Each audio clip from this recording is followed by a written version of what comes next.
Welcome to the Humans and Earth podcast. We bring you inspiration and practical resources for healing our planet and ourselves.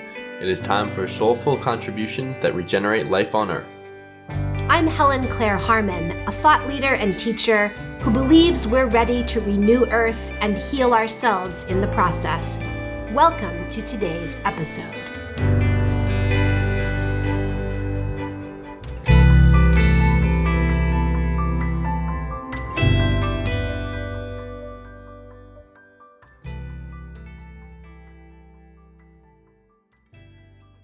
Welcome back to Humans and Earth. I am so happy to be in conversation today with Ameya, who was my own flower essence teacher several years ago.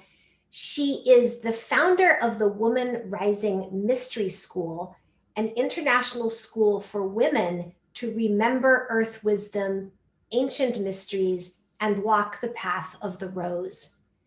Through Ameya's extensive training and embodiment, she expertly guides women to activate their soul essence and awaken the Grail codes within. And you can find that work at womanrisingmysteryschool.com. She's also the founder of Gaia's Wisdom, a line of plant essences. She first fell in love with plant medicine as an environmental studies major in Vermont. After writing a thesis on plant spirit medicine, she continued to follow the calling of the plants. They led her to a 2-year vocation studying plant spirit medicine, shamanic journey work, and other spiritual healing modalities.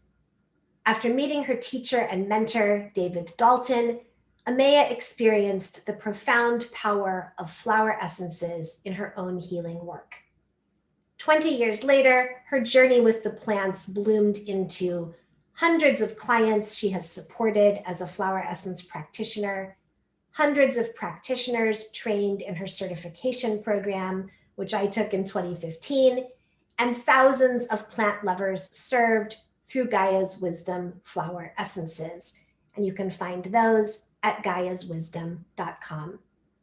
Welcome, Ameya. I'm so happy to see you today and get to be in conversation with you again. Thank you so much. I'm so honored. I have tears in my eyes, actually, and I'm really grateful to be here. So your life has unfolded since early on, since your 20s, which I think is really striking because some people come to their more earth-focused work later. But since your 20s, you've had this beautiful closeness with plant spirit medicine and with supporting women in their spiritual development and their wellness. And you've become a recognized expert in both of these areas. What I would like to know as we start talking today is what is lighting you up lately with hope or optimism or passion? Oh, that is a good question in the world that we're living in right now, right? Like, where do we find that lit up place in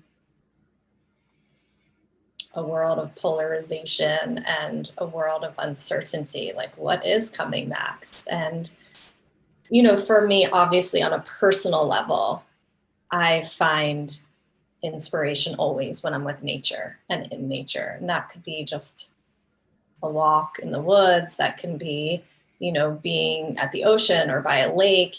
There's just that way where I find myself in the midst of all the things happening collectively, being a mother, being a partner, being a friend, being a teacher. Like, where's me?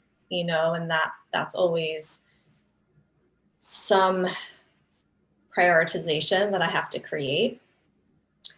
And then, kind of on a grander scale, that question makes me want to share that, part of what I've been seeing in this last year with the pandemic and everything that's been shaken up, loose, which has been amazing, but also challenging, and all of these things, I just keep going to, what are we being like chiseled into? What's being refined? Why are we having to go through this journey to become more resilient. And because the way that I teach is trauma focused and trauma informed, I think I always look at that lens of resiliency and adaptability and repair and stabilization. So I think that's the piece. I don't know if it's necessarily the word hope, but it's more of a curiosity that's keeping me engaged with all that's happening at a different level. Or there's just a level of engagement with my curiosity. What are we being fine-tuned for? Because things don't just happen once and then complete. It's like we're on this evolutionary path, and we've all had to, I think, through various experiences and circumstances, we've all become more resilient. So that's like a slight answer, because obviously there's many things, but hope is an interesting word that I dance with, because it's not a word that I totally resonate with. And so I think it's more like the inspiring and keeping me connected and keeping me engaged and keeping me, trusting what's happening. Mm-hmm. Yeah, I appreciate your questions about where we're being guided in terms of human resilience or even wisdom. And I certainly, like you, think a lot about the role of trauma in human behavior and emotional and spiritual and physical health. And so as we see all of these traumas stirred up in the last year, involving health and pandemics and racial conflicts and political and economic conflicts and warfare around the world and natural disasters, it's tempting to think of it as a huge trauma clearing. Right. Yeah. Yeah. So what do you think the flowers and the plants are especially offering us right now? I mean, you and I both know, and probably a lot of our listeners do, that more and more people globally are turning toward plant medicine of all different kinds, whether supplements or herbal tinctures, flower essences, tree essences. And I'm curious what you think, but it does seem to me like we are entering a kind of a new era of a deepening with this that maybe is also a broadening. So I'd love to hear you speak to any aspect of what you think the flowers and plants are especially offering, or how you are seeing the overall human plant relationship right now. Yeah, well, that's brings so much excitement. I remember last year, maybe 3 months into the pandemic, going to the gardening store, and the lady was like, "We are sold out. I've never seen this many people gardening." And my being gets so uplifted by that, because it's like what I noticed in myself last year was that it was like, this is the time I've been talking about for 17 years. I just didn't know it was actually going to look like this, right? But just that moment where we have a pause, where we have introspection, where we have a wondering of how to live more simply. I think that so much of that came forward for people, right? Like, my life is so full and I'm so busy, and does this serve me? Does this serve my family? Does it serve the earth? And this beautiful natural process that came forward for people to want to be more connected. And, just talking about the trauma piece, like, our biggest trauma, I think, is our disconnect from the earth. And so this time where so many are returning, I mean, that really brings tears to me, because when we talk about the new earth, or we talk about an evolution of awakening, that has to be, I was like so emotional. It's like, that has to happen. Our return and connection to the earth has to happen in order to create any kind of world that's sustainable or thriving or serves the all and many. So that piece just feels extraordinary to me, and yeah, very uplifting, very exciting. And my prayer is that it continues, that people don't just go back into like the rhythm and the pattern of the hustle and the doing and the da da da da, right? It's that we've somehow maybe either laid a foundation or reignited something that was inside. And so, for me, the plants, all of nature provides such a powerful reflection, should we choose to look, listen, feel, of our own true nature, beyond all of our accomplishments and beyond all of our doing. Why are we here? What's the purpose to be here? And purpose is not just to make money and to buy the house and get married, that it goes beyond that. Those are all parts of fulfilling something. But the purpose for me goes beyond that, because it goes beyond just the physicality of who we are. And, my belief is the plants and the trees, the flowers, they can offer anything and everything that we're seeking. And so that might just be like a sense of calm as you walk in the woods, right? As you take that 15-minute walk in the woods, or it might be a sense of healing if you're using herbal medicine or homeopathy or, flower essences, or a sense of connection because you're gardening, or you started making flower arrangements. There's such a deep knowing of self when we connect with nature. And it really, like, I always think of that word nature. It's like we're reminded of our true nature. What is our true nature? And so like the answer could go on and on, because I really believe that anything somebody is seeking, whether that's emotional, mental, physical, energetic, spiritual, is found here in nature. And nature has had a reprieve too in this last year, right? So there's like this desirous wanting on both parts of like, we're clearing and we're hopefully all getting healthier. And so the potentiality for us with plants and trees and flowers, to me, is like whatever you're looking for can be found there.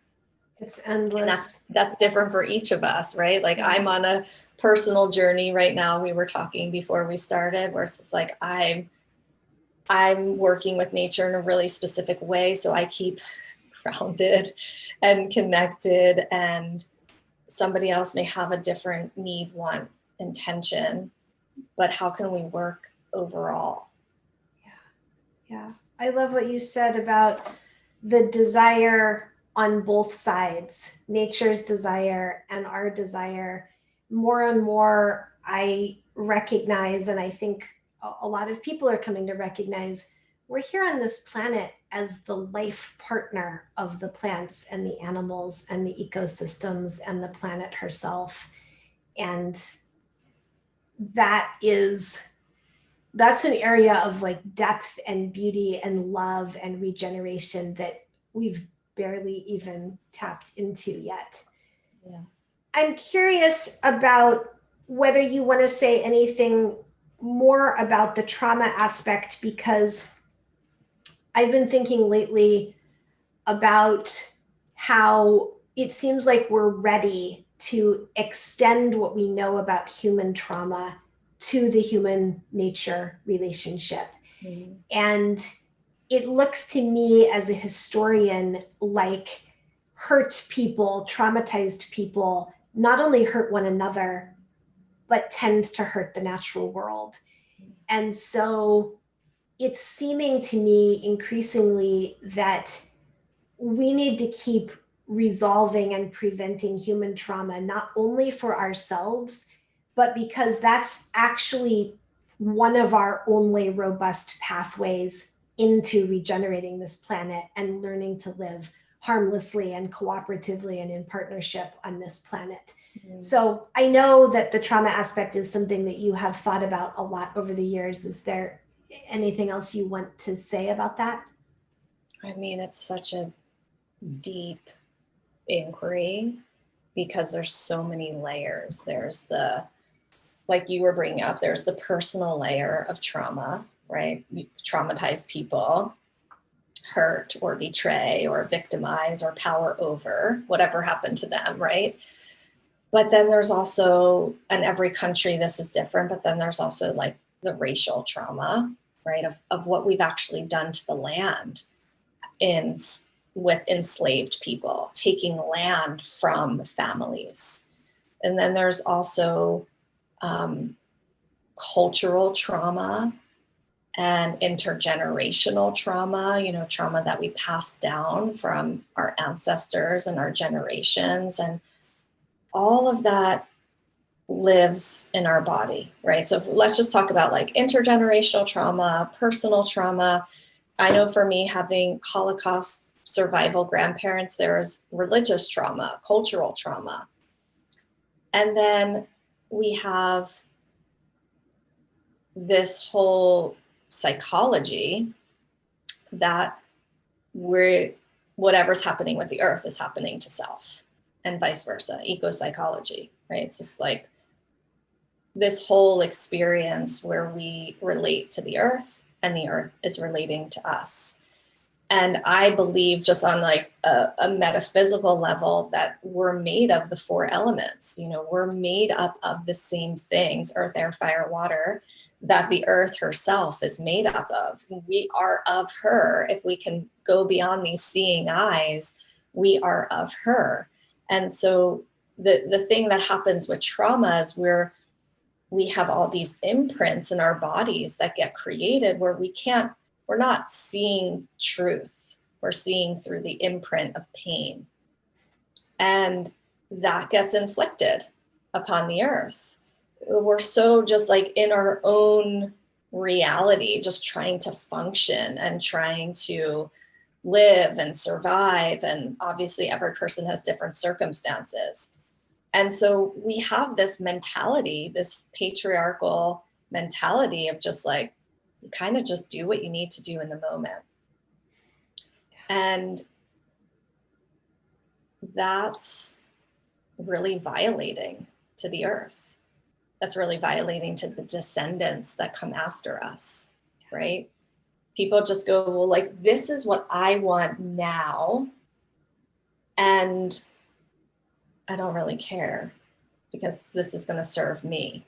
And so trauma, I think part of what happens with trauma is that it disconnects us so much from our own nervous system and from truth with a capital T, that we don't feel connected to the larger whole, right? And so we don't take all into consideration. We could all be doing better, myself included.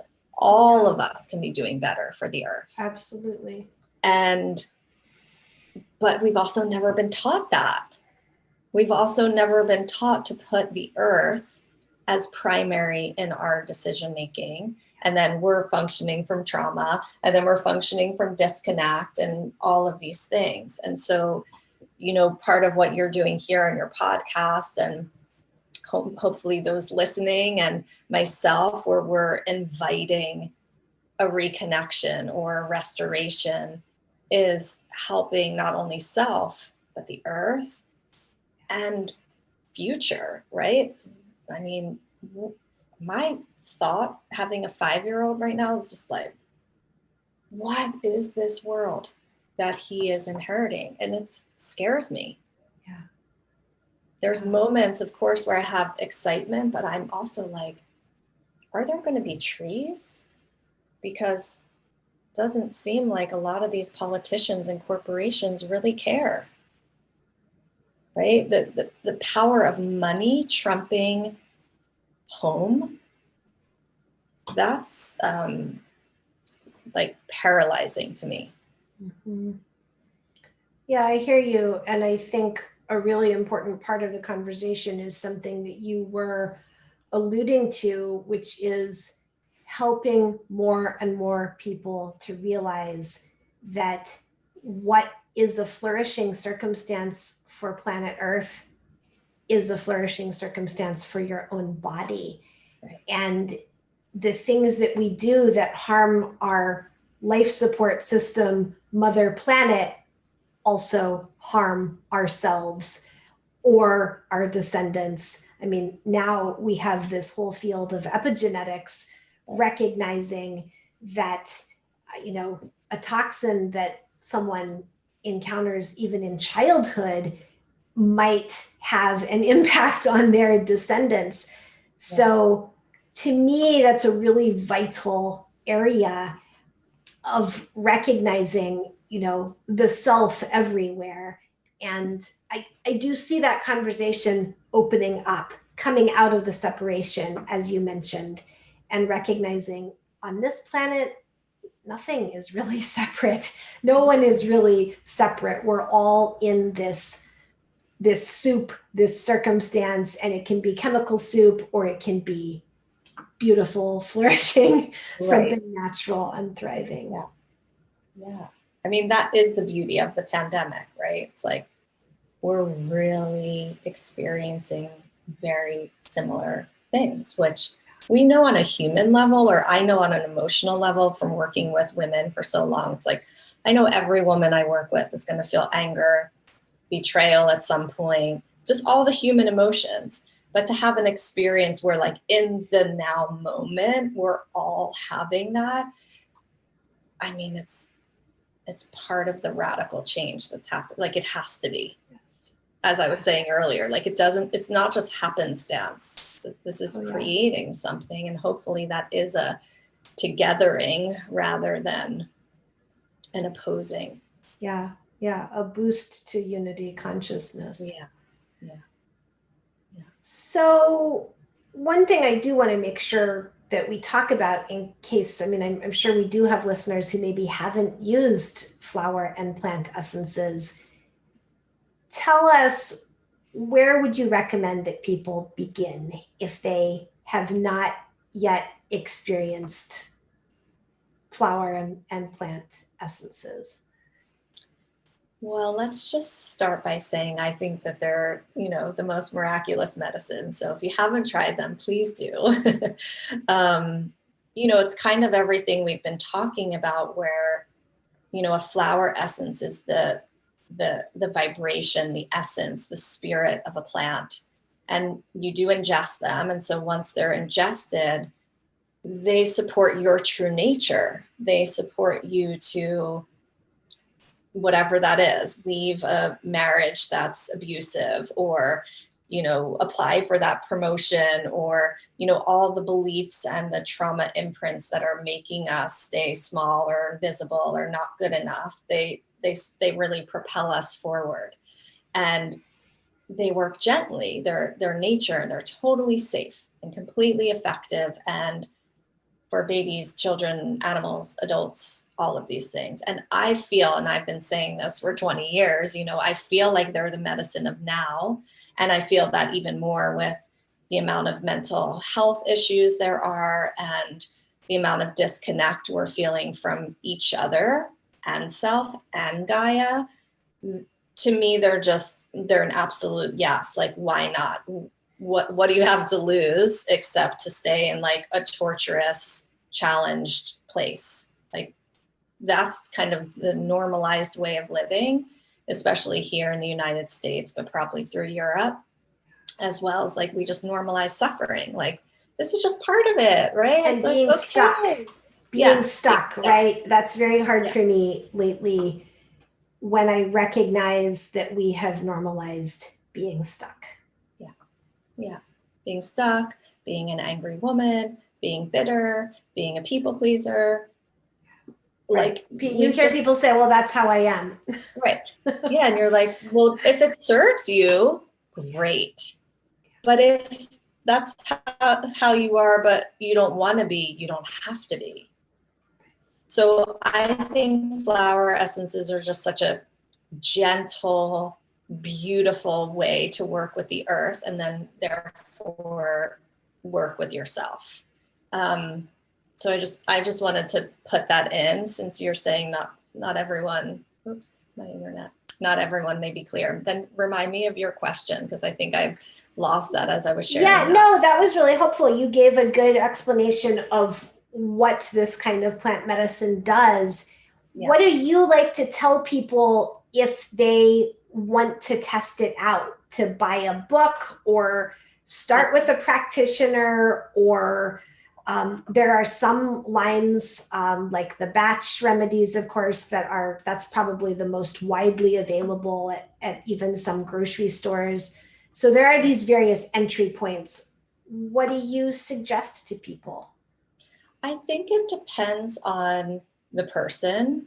Some of you might be listening, go like, wow, I'm really intrigued. And I want to take this. Like, what is it going to feel like? And is it really going to change my life? And so for those of you who are feeling that, which I hope you are, you can find probably a local grocer and see what kind of essences. Like, I know all of Whole Foods carries the Bach essences, and then co-ops or more local grocers they'll carry Bach, or maybe they'll carry a different company, and they all have these little pamphlets that you can read through, and you can pick the essences, right? Like right now I'm feeling really sad and deep despair. Okay, I'm going to take this. And you might read through the pamphlet and go, I need all of them, right? And that's because we're humans living on this human planet, and we're navigating a lot. And so you just pick, what feels most resonant for right now. You can start taking the rest. And then for some of you who are feeling like, this is interesting, I may not be like fully ready, or I might not want to take an essence. There are some books. I don't feel like anything's been written lately that I'm like, yes, this is the book. But that's also because I'm so immersed in it. So I think any book that's more of like an introduction to flower essences would be great. Most books are written by practitioners who have their own flower essence line. So their books will be geared towards then learning about the essences, but also learning about the essences that they then carry or have created. So I think with anything, if there's a yes, you just try it, right? It's just like, I'm just going to try it. I'm going to see. I've had so many women tell me that they picked up Rescue Remedy, which is the Bach 5-flower formula for shock and trauma. They've picked it up as they've checked out at the grocery store, and it's been incredibly helpful for feeling overwhelmed, for feeling stressed, for moving through a heartache. And that's just something you can grab. I mean, Whole Foods has them literally at the checkout. Mm-hmm. And then, of course, there's ways to get more nuanced with the essence, because every flower and every tree has specific wisdom that may be exactly what you're needing, wanting to heal or to expand into. So I think, the entry would just be like wherever your interest lies.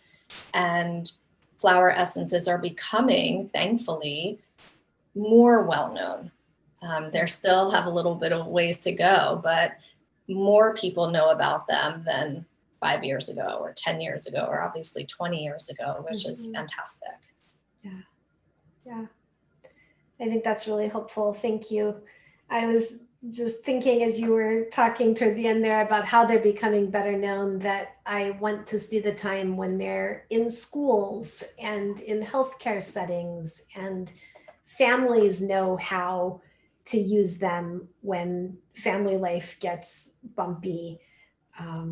There's so much room for more and more expansion. There is. And I will say, even in the last 2 years for me, because I run a practitioner program, which you had mentioned, I'm seeing more diverse backgrounds come into the practitioner program. Like last year we had a pediatrician, and she's really so using that in her practice, and a therapist. And, we actually have more people that are in the medical, quote unquote, traditional medical field, even though it's not traditional, medical field bringing that into their practices. We had a financial advisor come in last year. So there is change. Obviously, you and I want to see it on a whole other level, but there is good change happening. Yeah, that's really exciting. I'm thrilled just to hear the people you just mentioned who want to bring this modality into the work they do with other people. That's quite inspiring. Yeah. Do you want to tell us a story or two about an experience that you have had with a plant or an essence, or an experience you have facilitated for someone else with a plant or an essence, so that our listeners can get more of a sense of, okay, what exactly can happen? Yeah, absolutely. I think with that question, one thing that comes to mind is that I do believe a lot of people have had experiences communicating with plants. This may be like you actually are talking to them, and maybe that you're seeing things or hearing things. But I think more often people have had that experience, but then in childhood, but then shut it off because there was no one to like help with that, or it was weird, but I also do think even people who are really into gardening, sometimes they have that experience where it's like, oh, I know that strawberry plant told me it didn't want to be under that tree anymore. It wanted to be there. And we kind of make it into this light, almost like jokey thing, but it's really actually more real and present in people's lives than I think we give it credit for. So I wanted to say that because, you know, as you ask me to share, sometimes it can be really cosmic, but I actually really do believe that most of us are having communications in all different ways, and we actually don't even think about it as communication. It's just like a gut feeling, or you know, whatever it is for each of us. I had a brief interesting one the other day. We were driving my son to college, and we stopped at a convenience store, and we had our dog with us. So I was standing on the strip of grass with the bush, and it happened to be a juniper, taller than I am, but not very big, covered with beautiful blueberries. And I thought, I'm thinking lately more about asking plants for permission. And so I thought, felt into, is it okay for me to pull off a berry and enjoy that scent? And what I recognized in that moment, on the edge of this parking lot in the convenience store, this was not the most pristine, gorgeous situation, was that the juniper was thrilled for me to appreciate it. It was covered with berries. It was totally fine for me to take one. And all I had to do was just go one more half step of listening right there in the convenience store parking lot. Yeah. And those moments, I think, are just the best because they're real, right? You haven't had to do anything to cultivate it or create this ceremony or ritual. It's just, oh, I am connected, right? We always see something beautiful. Nature's so beautiful. I mean, we can always find something beautiful in nature. So I'm sure that many people listening have gone like, oh yeah, in my grandmom's garden when I was little, there was this berry I saw, or when I planted the cucumbers, I knew it wanted to be next to, what I'm saying. So I've had so many like amazing experiences with plants. So I'm going to share one first that's pretty quick, and it's about what another person experienced. So I was leading a workshop at a festival, probably maybe in the year you took the practitioner program. It was probably 5 or 6 years ago, because I haven't really done one for a while. And so it was a very large group of people. And I thought, okay, I really want to have them connect to a plant, but we're at a festival, and how am I going to make this happen? And so I had, we were placed under this massive California oak tree, massive. And it literally held all 100 and plus of us. So we were totally in the shade. And I had them sit and see if they could connect to the spirit of this tree. And I didn't have a lot of expectation or attachment because of all the other energy of thousands and thousands of people around us.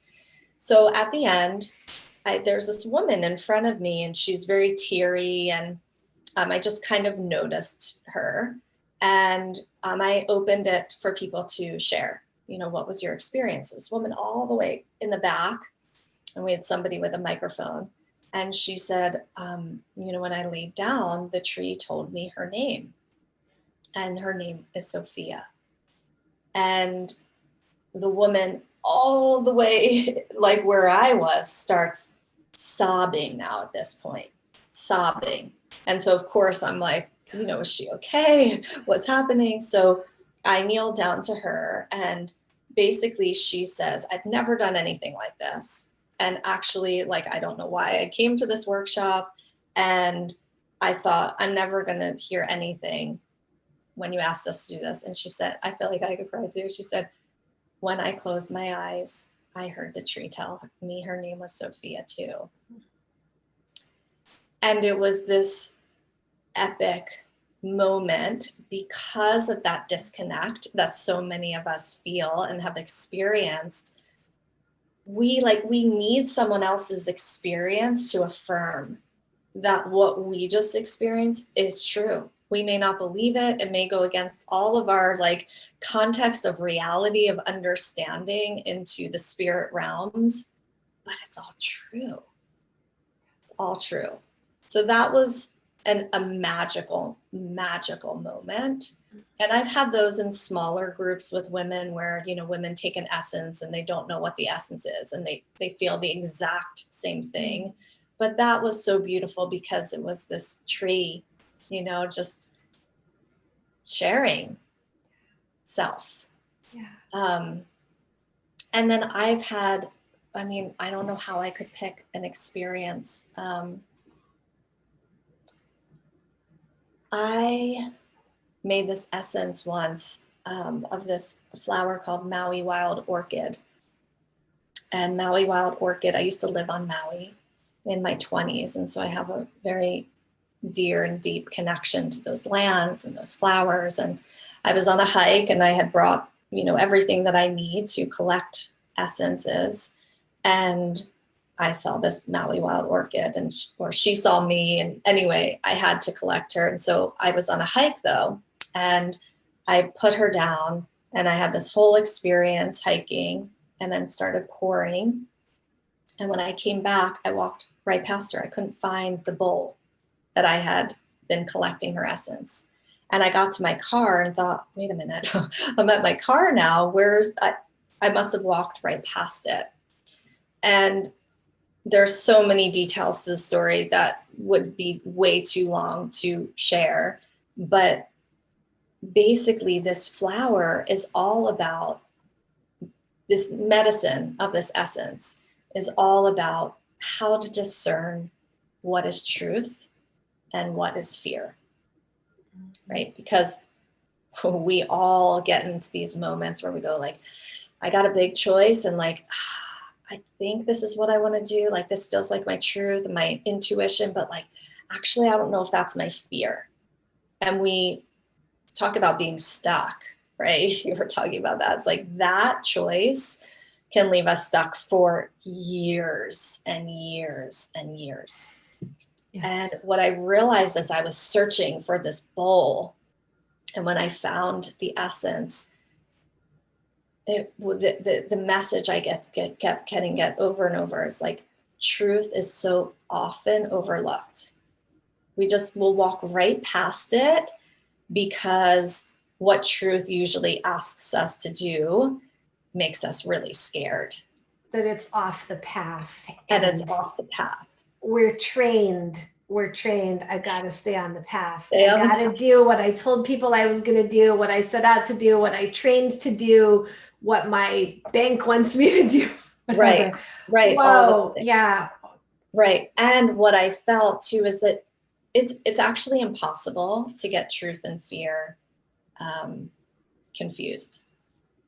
They're totally on different vibrations. And so this essence helps with that. It's one of my favorite essences. I gave it to a friend who had for 5 years, like, should I get divorced? Should I stay married? Should I get divorced? Should I, like, it was actually killing her. And she took one drop after I sent it, and she called me and she's like, this marriage is over. Like, it's been over.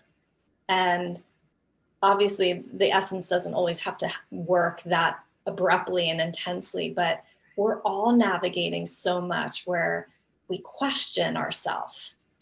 And it's one of my favorite essences. And the collecting of her, the messaging, it was all just so profound. I understood it all in my body. That is a beautiful story. And I really appreciate that you chose to talk about Maui wild orchid, which I haven't experienced, but I'm going to need to, because I don't know if you're seeing it this way, but it does seem to me that we are going to face a lot of very important choice points in our individual lives and in the collective, which of course is made up of individual lives, in coming years. If we are going to lean continually into regeneration, into justice, into healing trauma, that is what billions of choice points for people. And that story you told is such a beautiful reminder that we can turn to the plants to help us make choices that are authentic, that are true, that are for health and wellness and love and regeneration and peace. And that's quite beautiful, because, if a lot of us are correct in sensing that, we have so many transitions going on, right? Like, I'll just take the example of how the fossil fuel industry does seem to keep declining, sometimes by choice and sometimes by force. And I just read today that the state of Maine is now divesting all of its retirement programs from fossil fuels. So, that's one example of millions of these choice points that are going on. And it's very, very beautiful that we get to make these choices. There's some pressure involved, and the plants can really help us with that. Yeah, it's such an important point, because we get so hung up in our head to make the choice. And what's the possibility if we look to, like, the wisdom of Gaia? The wisdom of Gaia doesn't exist in the same context of reality that we live in, where we're thinking, and so we usually get a much more expansive understanding of self and the decision that wants to be made. So absolutely, I love that you brought that forward. What has it been like to raise your son in these first 5 years of his life with flower essences? Well, I used flower essences every day the whole time I was pregnant and during labor. And, it's just, for him, that's what he knows to be true. Mm-hmm.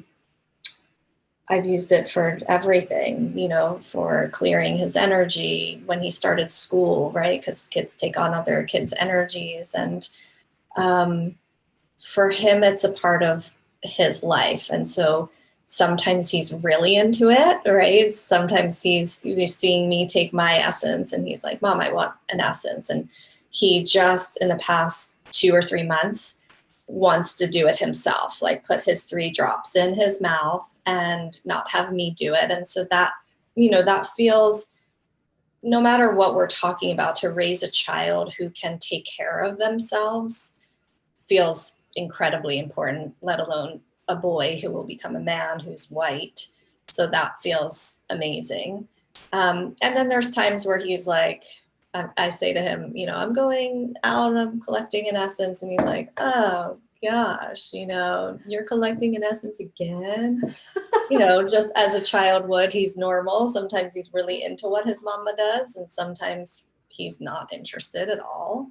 But he likes to take his medicine. He likes to have a flower essence. And that's incredible. And hopefully I'm instilling in him the knowing that he is connected to the earth, that he's part of her. Sometimes when we do ritual together, like down at the river, I feel like he gets that, and then other times he's a human having an experience of his own and he doesn't want to hear. So I just, as any parent does, just keep instilling those, for me, what's important for him and the world. Beautiful. Yeah. When you think about what would be the most flourishing future that you can imagine for people on this planet together, living in partnership, nature and humanity, what do you like to imagine? What does a flourishing, interdependent harmony between us and the natural world look like to you?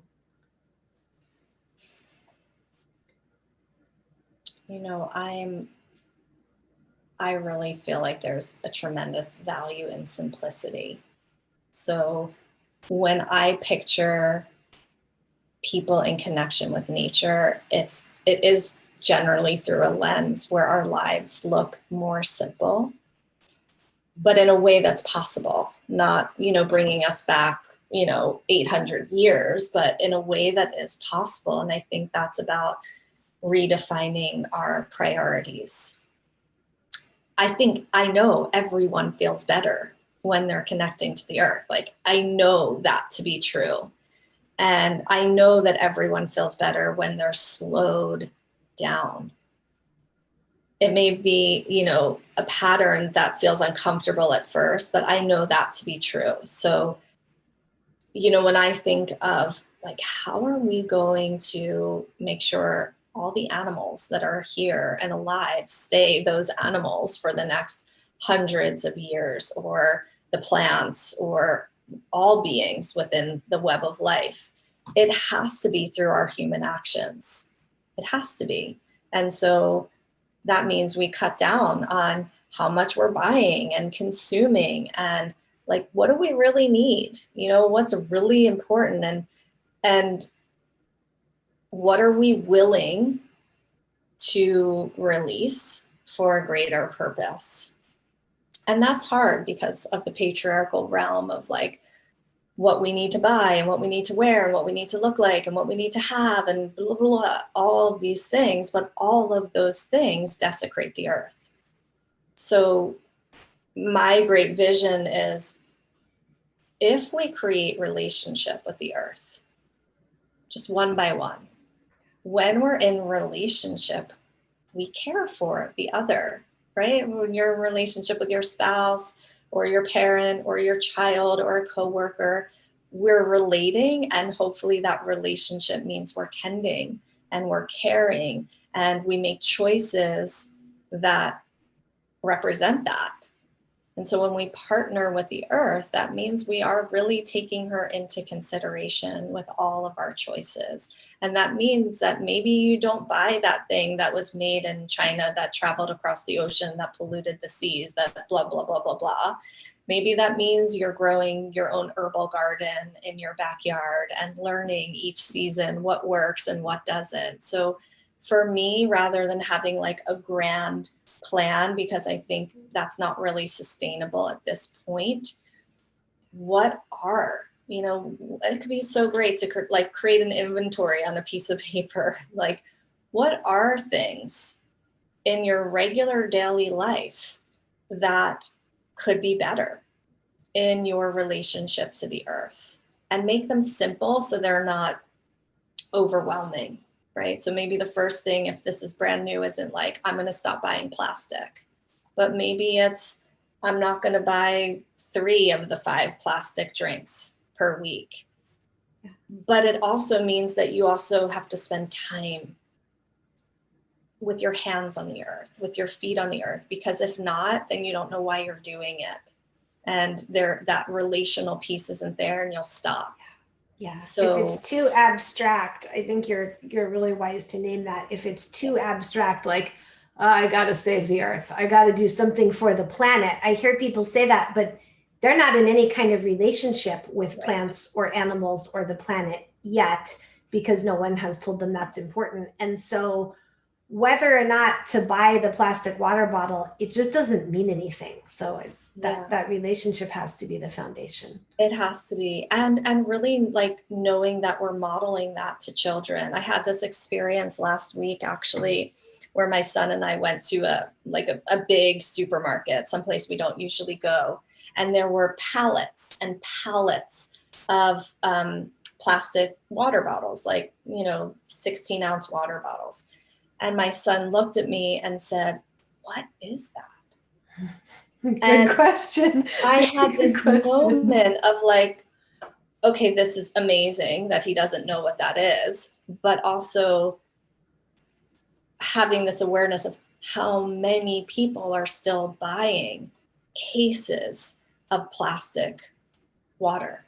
Yeah, which is sadly often toxic water for the human body. So that's one of those lose-lose decisions. Right. I'm always advocating for the win-win or the multiple win, but that one is really sad because it's a multiple lose. It's a multiple lose. So yeah, to answer your question, is just like, what are the simplistic things? Firstly, am I willing to make my relationship with the earth a priority?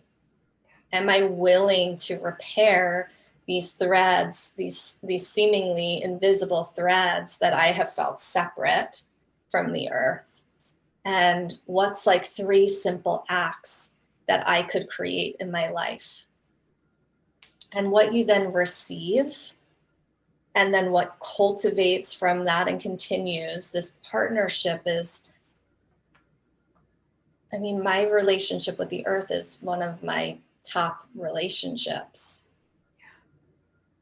I mean, let alone for the simple act that if we don't have her, we don't have a home, but also because she's like one of my greatest teachers. Of course, I want to honor and respect and appreciate and help her into thriving. And be nourished and befriended by her, right? I've been thinking lately about how so many people experience loneliness, and it's very important to have wonderful human relationships, but we also can sustain and nourish ourselves by relating to plants, to earth, to animals, to trees, to a place. Yeah, and then we realize we're never alone. That loneliness thread that so many of us carry starts to be tended, and the sense of belonging, sense of belonging changes everything. So yeah, I think that's beautiful and amazing to add into this mix. Yeah. Do you want to share, as we come toward a close, anything else at all, including anything you're working on currently, or anything you want people to know about? I've already mentioned you can find Ameya at womanrisingmysteryschool.com and gaiaswisdom.com. And Ameya, anything at all that you'd like to share as we close about your work, your offerings, or anything else? Yeah. Well, I guess my prayer is that something, landed in the conversation and something felt inspiring or revelatory, because then that creates the spiral effect where, if you're listening, you do something and then somebody sees that, and that's the grassroots piece of earth tending, which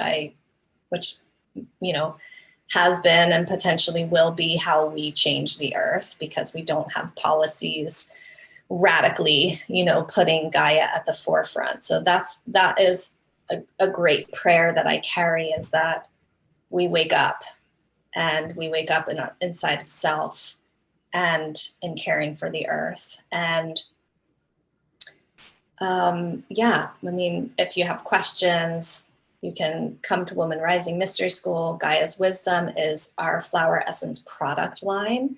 And if there's something that you're feeling inspired to use essences for, we've created different categories so that you can go onto the website and say, okay, I'm feeling depressed and anxious, or I've got a mother wound.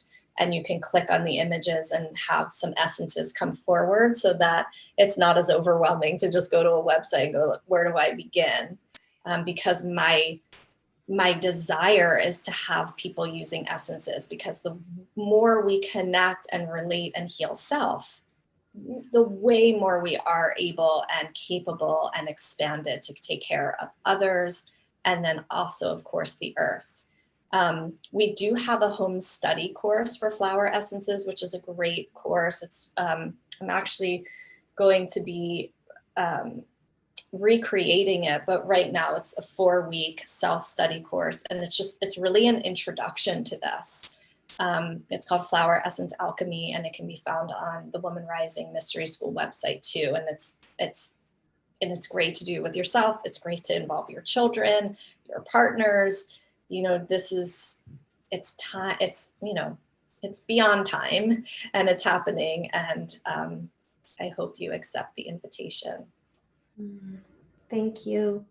I think it's beautiful that you are making these approaches, these resources so accessible by organizing the essences in a user-friendly way, and by having the intro-level course. Really beautiful. Thank you so much. It was wonderful to be in conversation with you today. Thank you so much. I loved it.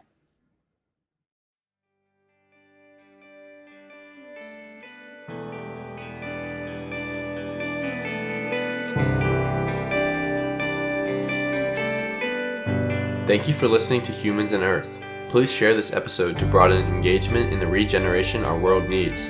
You'll find social media links in the show notes. To explore our other offerings, visit www.humansandearth.com.